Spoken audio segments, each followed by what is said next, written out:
Welcome everyone in a new episode of the Cyber Corner podcast. Today we have literally a special guest with us. And here with me, David Meece. I want to thank you so much for accepting our invitation. Such a pleasure to have you in the podcast. And to be honest, when I asked you about, the topic of our episode today, I was literally, surprised about the way that you selected because it's so creative. Many demands on this topic by students, even by professionals, which is personal branding in the cybersecurity.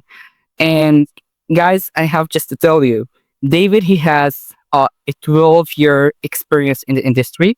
Also, he is one of the LinkedIn influencers, so he's doing a great job in his LinkedIn account. I'm gonna put you later the link of a David account just to shake his works. So again, David, thank you so much for accepting the invitation. Such a pleasure to have you in this episode.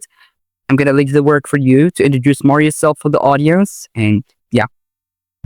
Yes, that's a pleasure. I appreciate you inviting me. And yeah, I've just been, I have a passion for IT and cybersecurity. And over the last 3 or 4 years out of my career, I've found the passion for educating the next generation of cyber professionals. And that's where I'm at today. More of a cybersecurity researching and helping with helping students. I'm really passionate, like you said, helping students and career transitioners, trying to make that pivot and learn what they need to do to get into IT and cybersecurity. But yeah, that's just you said, I know, I found a passion about 12, well, a little over that 12 years ago in the industry, and decided to make a pivot and get into IT. And from there, just fell in love with problem solving, helping, information technology, any issues that businesses, people, at the end of the day, it's just we're helping each other or people, and that's what I love, is helping people now, stay secure, and helping people with more, educate people, especially like kids. I'm really big advocate on privacy for kids. Teaching parents how to keep their kids safe online as well. So, but yeah, I just wanted to come up. I appreciate it again for having me. Yeah, it's totally a pleasure to have you with us. And again, guys, I want to just add something else, that David, he's an author and he has his own book. It's called Stronger Together, Women in the Cybersecurity. And I'm going to put the link again of this book. And we're going to talk about it today in this episode, about the details and why David just has that kind of motivation to just like make it. So David, personal branding. I mean, it's not really a classical thing to talk about in cybersecurity, but it's a must, because today, many people in the industry, many influencers in the cybersecurity field, and to be honest, it became really, really something important. It's not only in cybersecurity, but it's everywhere in many of, I can say, ways. But in cybersecurity specifically, we see a lot of creators, a lot of influencers. So students right now, or even like experts, when they're gonna see that content, when they're gonna see like people that are doing great work, try just to providing resources, talking about specific cybersecurity products, and building their personal brand. So they start to ask some questions. So one of the questions, when we hear the term, they're gonna ask this, like, what is the personal branding itself, and why it's crucial for professionals and students, and also how can someone build it? How can someone be unique, from someone else? How can someone start to build his image, in the industry? So first of all, we have to make people understand what is a personal brand and how they can build a one and what is its importance.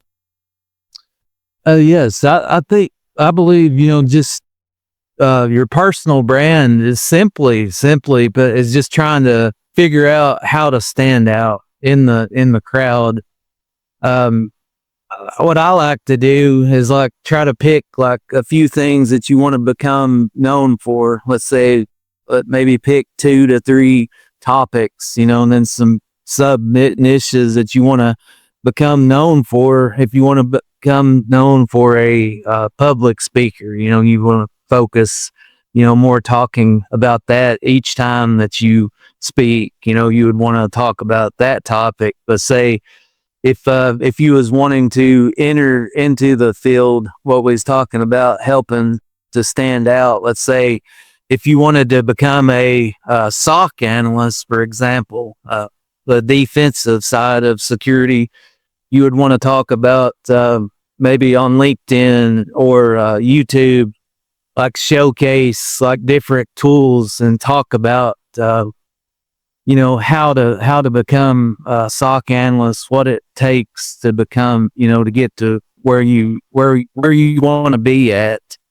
Um, Always tell people, no matter what level that you are, that someone behind you can always learn from you. But I believe, just sharing knowledge, as far as like finding, sharing knowledge, building a strong online presence, and maybe just getting involved in the community. I think that's a lot to do with building that uniqueness, that personal brand. Yeah, yeah, exactly. And well, we talk about something else, which is okay. So here, what are the components of strong a personal brand? So I can say like it exists many accounts, and okay, many people they create their own content, but how I can say that this someone has his own personal branding, is he has his own image, and how I can differ, how I can say like this one he has his own way of think of building his image. What is the component that I'm gonna just like gonna tell me that that someone is unique? Right. I believe too, what makes someone unique is like finding your, if you will, like superpower, like what your like superpower is, what you love doing, you're passionate. For me anyway, I believe if you find something, you're passionate about, you're going to want to help it. You're going to want to talk about it more. And then also like maintaining that brand across different platforms, like trying to uh, keep everything consistent across Yeah. consistent your brand. Let's say if you're going to post on LinkedIn, YouTube, Twitter, X now, you just want to make sure that that brand is consistent. I think that's one of the key components of for a strong personal brand. Because if you type in your name, let's say a good way to test is just type in your name, do like a Google search of yourself, to see if that brand is on point to where you want it to be at. Yeah, and by the way, guys, if you're gonna type the name of David, you're gonna see that he's the winner of the awards of the influencer of the year. Yeah, by Hackers Valley, and even like his book won I think like the first award right of Sense Community. So right now we have really an amazing guest, and when David wanted to talk about the personal brand, I was like, yeah, he's the most amazing profile because he know what he's talk about. And I'm sure that David, he's so consistent because yeah, I think like consistency it's really, really so important in building your personal brand. Look, everyone has that laziness. Even for me, like I'm not posting like each time, but at the same time, consistency is really important. So the next question is like how we can we how much the consistency is important. You know, This is the first part of the question, and how we can just like keep it, how we keep ourselves motivated to stay consistent in providing content and posting and building the personal brand. Yeah, I think staying consistent for me. I mean, when I first started on LinkedIn, I remember I would just post like one time per week, and then I would eventually build that consistency up to like maybe spending 15 to 30 minutes every day on LinkedIn, maybe just uh, strategically like commenting on people's posts, sharing that information. But I think, in order to stay consistent, I think it's good to start out small, because if you try to do too much at one time, it's just going to be like so overwhelming. That's I think that's a mistake that I made when I first started. I wanted to uh, be like everyone else, I guess you'd say, like going back to find that and I learned, you can't do that. You have to go at your own pace. So if consistency might look different from one person to the other. So if, consistent to me might be 5 days a week, consistency to someone else may just be 2 to 3 days a week, like posting, commenting, uh, learning different, let's say, certifications, like spending extra time, that would be something too, like consistent. Yeah, yeah. And by the way, like about the consistency, I think one of the things that are gonna motivate you, even in my case, is LinkedIn. For example, look about LinkedIn because I'm active there. Is to show the statics. Your the number of impressions. Sometimes this is really motivates you. But sometimes it's gonna be like the opposite case when you're gonna see that your post is not well viewed by a lot of people. You're gonna have that feeling of giving up.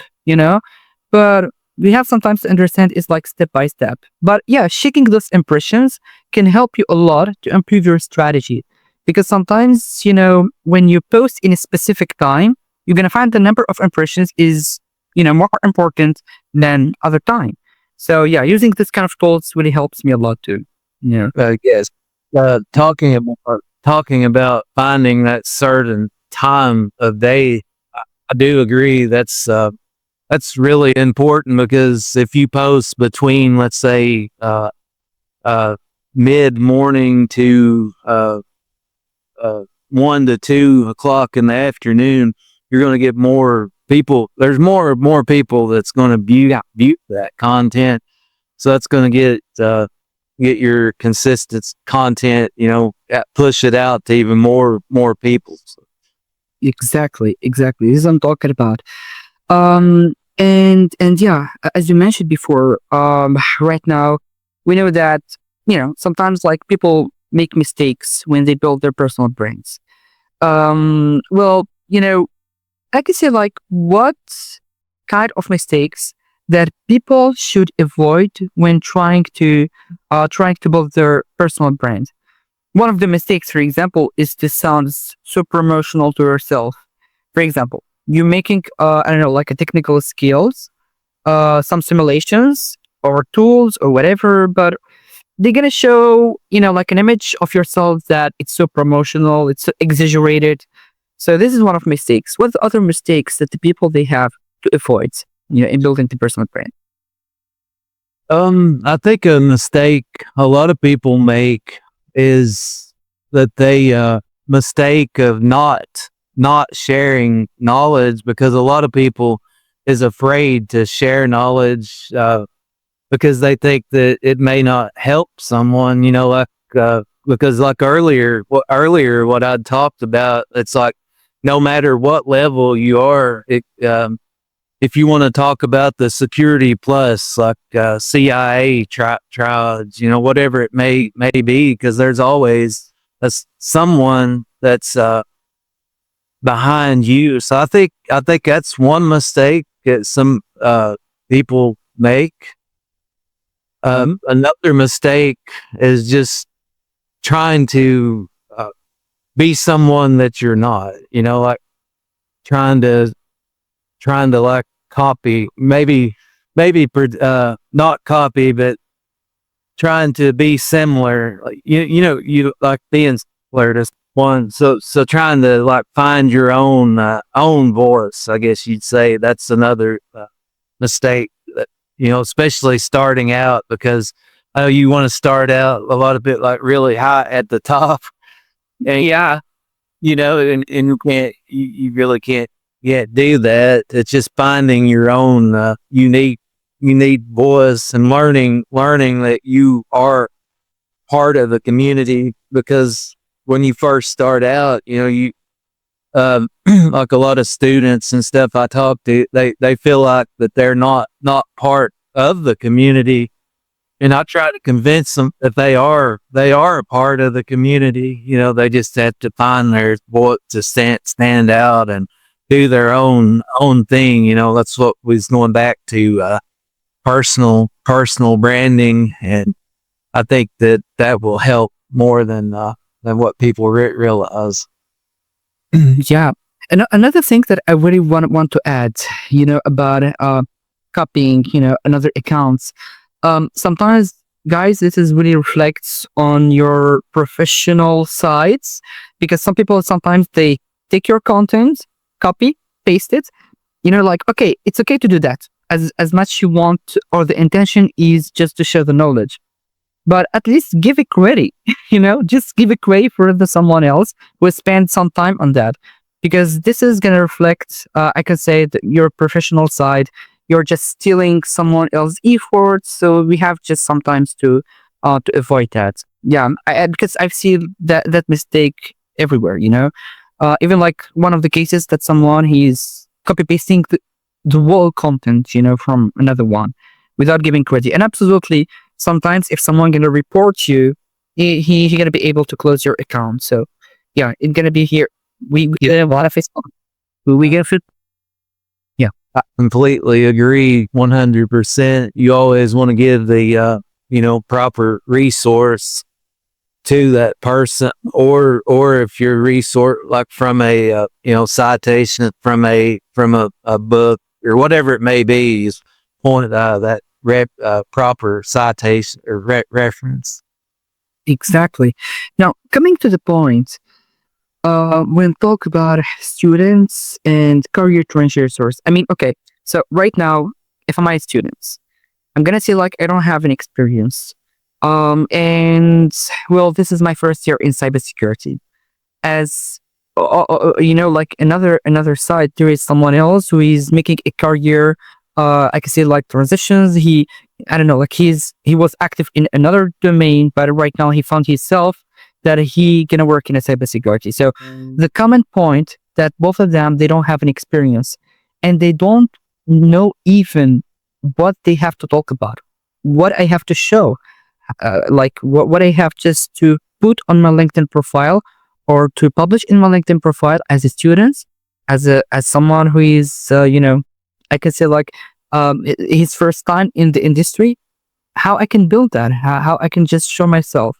So yeah, this is the question. So how, from where, or what's advices that you offer for them? Yes. My advice to students, career transitioners, this is how I started. I started like volunteering, I volunteering for communities, nonprofit organizations. I started out writing security blogs. I would just talk about, this was when I was a beginner. I was just learning like basic like security, which I had already worked in the IT field. But like when I first started cybersecurity, I started writing every week. I would volunteer for companies just to write blogs like on cybersecurity. It was the Security Plus certification. I would just write like, like read. I would read a chapter of the book, and then I would write about what I would learn, or I would blog. So blogging, then putting it out online for social proof, I believe, is a really good way to stand out for students and career transitioners. And finding any time you could find like transitional skill sets from the career path that they may have entered. Like if they was like in the construction work, you can find transitional skills from that into cybersecurity, or whatever kind of soft skills that may be transitional skills. Things like that. I would also recommend like optimizing the LinkedIn profiles, like putting like if you wanted to become a penetration tester or SOC analyst, I would put SOC analyst in the headline of your LinkedIn profile. That way, when recruiters, hiring managers, when they type that in, that's going to bring your profile up, or give you more visibility. Yeah. For people. And I would also say, to reach out to people. Don't be afraid to reach out to people and ask their maybe like a virtual coffee chat to talk about their day to day. Like if you wanted, like I said earlier, if you wanted to become a SOC analyst, I would reach out to SOC analysts and ask if they would have time just for a 15-minute maybe coffee chat to that way you get an inside look, what it looks like, and and that really helps you get in the mindset of going in like interviews too, because you had that inside, look at what a day to day looks like that other people may not be doing, to make yourself stand out from the crowd. If you can also get referrals, of course, referrals they go to the top of the stack in interviews. So that also would help. Yeah, yeah, exactly. And I like at the point when you mentioned about reaching people. Sometimes, like, okay, beginners, they have to understand that if you are not gonna chase the opportunity, it's not gonna chase you. So here's the point that it happened even for me. Like, it's okay to contact some experts, try to approach them for any opportunity, even if it's a volunteering work.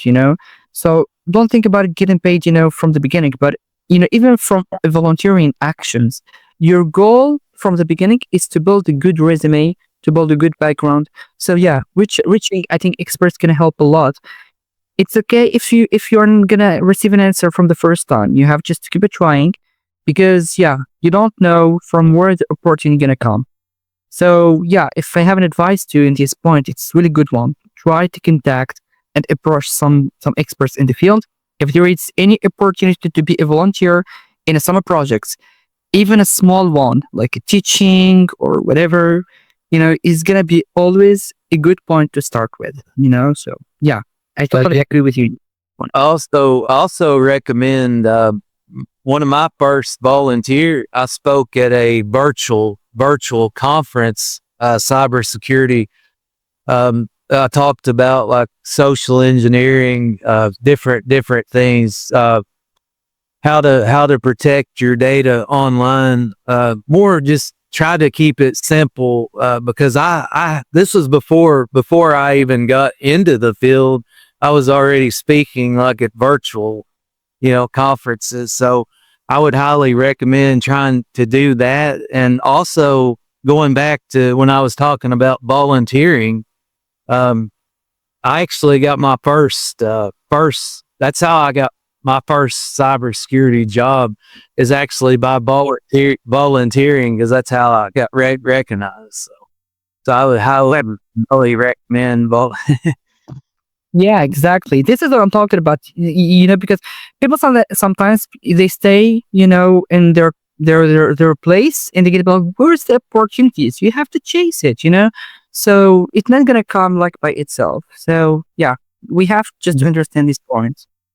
So, David, well, I think this is people they really want to understand this point, because I got this question from even my students with 100,000 followers in a LinkedIn. And to be honest, it's a success story. I've been following your work, a lot, and what you are doing. So here comes the question, like, can you share with us um, more about your success story, your experience in the LinkedIn, and what LinkedIn offered you? What is the opportunities that came to you from LinkedIn? And also, we're gonna try to mix the questions. If you can tell us too about your book, by the end. So the first part of the question, please tell us how you really got reached like 100,000 followers there, and from where you started, and what the opportunities that you got offered by LinkedIn, and then coming to your book, and what really motivated you to just make it, and the goal behind the book. Yes. When I first started on LinkedIn, I just, like I said earlier, I just started posting like one time, per week. And at that time, I was like blogging. I would just write one blog, few paragraphs, at a time. Then I would post it on LinkedIn every single week. I did that for probably about six months straight. Just I think going back to consistency, just remaining consistent, and then I would just gain more like relationships. Would evolve. People would keep like following. I don't like really using the word followers. I like using the word like relationships, because at the end of the day, that's the main thing, is like building your network, relationships with people, and helping people. Yeah. But yeah, I started out doing that, and then I just kind of gained momentum, and I kept posting. I would post 2 to 3 times a week, and then I would uh, try to carve out like 30 minutes per day, like to comment on other people's hosts. I would comment on people that I admire, in the field, and maybe it was like further along than I was at the time, and I would interact with their posts. So, and try to be, genuine, and because that's the whole thing. I love helping people, and I just kept going, and kept creating content, and just and then Here, David, I'm sorry for interrupting you, but here, David, like, what kind of content that you suggest? Like, is it like explaining things through pics? Is it like through some paragraphs? What type of content that you would suggest, and make like a good influence in the people? So yeah, yeah, because yeah. yeah, What I did, the content is like I started out writing content about Security Plus, like one chapter at a time, like, and then I would also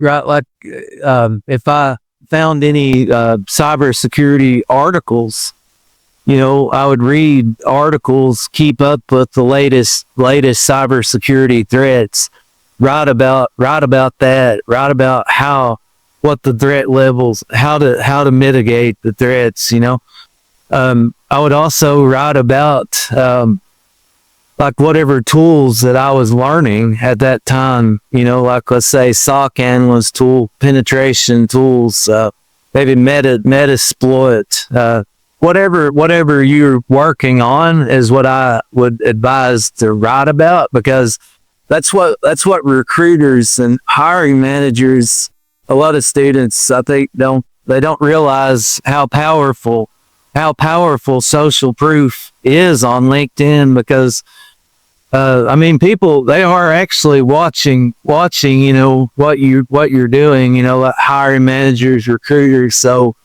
going back to what I said, if you want to, whatever position that you want to become, or whatever that you're trying to become, that's what I would suggest, like, writing about. So that's what I did, like, trying to get into the field. I would talk about, you know, like, IT, SOC analyst, because that's where I started. I started out as a SOC analyst, so that's the things that I would write about. So, and then as far as like opportunities, that's where I got my first opportunity. Was just someone found me on LinkedIn about 1 year. I was consistent going back, consistent 1 year, like straight, like at least 3 to 5 days every week. And that's how I got my first job, got into cyber. I've also had, since then, I've had a few like paid speaking opportunities, I've got to travel to a few conferences and speak. And some of the conferences, you know, actually paid like for the hotel, things like that. So no, I've had a lot of opportunities, you know, come, and a lot of relationships, friendships that come out. There's so many friendships that to come out of LinkedIn. Just putting we're going back to what you said about the book, the Women Stronger Together book. You know, me and Emily Zakat, my co-writer, we had been working together on and off. I came up with the idea about three years ago to collect stories. So we've collected stories of over 100 women in IT and cyber, and we combined it in a book, and we had put that out to the world, you know, put it on, you know, advertise on LinkedIn for people to see and people to read, to get the book, and 100% of the donations, like, to the book is going to go to Women in Cybersecurity Foundation to help the scholarships for women for the next generation in cybersecurity. So that just by, you know, opportunities, Emily and I was recognized for the SANS Difference Makers Award, and then also the Community Builder Award for last year through SANS.